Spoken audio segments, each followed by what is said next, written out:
So మెయిన్గా మనకి treatment అనేది నాన్ ఆల్కహాలిక్ ఫ్యాటీ లివర్ డిసీజ్లో వ్యాయామము, డైట్ మోడిఫికేషన్స్ అండ్ మనం షుగర్ని కంట్రోల్లో ఉంచుకోవడము, కొలెస్ట్రాల్ని కంట్రోల్లో ఉంచుకోవడం అనేది, అదేవిధంగా హైపర్ టెన్షన్ ఉంటే హైపర్ టెన్షన్ని ట్రీట్మెంట్ తీసుకోవడం అనేది చాలా ముఖ్యమైనది. సో అదేవిధంగా ఆల్కహాలిక్ లివర్ డిసీజ్లో అర్లీ స్టేజ్లో మనకి ఎస్పెషలీ పర్మనెంట్ సిరోసిస్ రాకముందు ఆల్కహాల్ కంప్లీట్గా మానివేసి సో దానికి సంబంధించి డాక్టర్ సలహా మేరకు ట్రీట్మెంట్ తీసుకుంటే సో మనకి కంప్లీట్గా రివర్స్ అయ్యే అవకాశం ఉంది. ఫర్దర్గా ప్రోగ్రెస్ కాకుండా ఉండాలంటే మనం కంప్లీట్గా ఆల్కహాల్ మానేయాల్సి వస్తుంది. సో అదేవిధంగా మనం ఆల్కహాల్ మానలేకపోయినా, డైట్ మోడిఫికేషన్ చేసుకోలేకపోయినా, షుగరు మరి కొలెస్ట్రాల్ మరియు హైపర్ టెన్షన్లు సరిగా మనం డాక్టర్ని ఫాలో అప్ చేసి ట్రీట్మెంట్ తీసుకోకపోయినా ఈ ఫ్యాటీ లివర్ అనేది ఫర్దర్ గా ప్రోగ్రెస్ అయ్యి మనకి సిరోసిస్ గా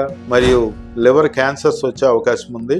సో సిరోసిస్ కూడా మనకి అర్లీ స్టేజ్ లో మనకి మెడికల్ ట్రీట్మెంట్ తో దాన్ని కంప్లీట్ గా నయం చేయలేం, కానీ దాని ప్రోగ్రెషన్ ని తగ్గించవచ్చు. రెగ్యులర్ గా బతికేదానికి ఇబ్బంది లేకుండా చేయొచ్చు కొన్ని సంవత్సరాల వరకు. సో అయినా కూడా అది ప్రోగ్రెస్ అవుతూనే ఉంటుంది. సో ప్రోగ్రెస్ అయ్యి లివర్ ఫెయిల్యూర్ లోకి వెళ్ళినప్పుడు మనం లివర్ ట్రాన్స్ప్లాంటేషన్ అనేది చేసుకోవాల్సి వస్తుంది.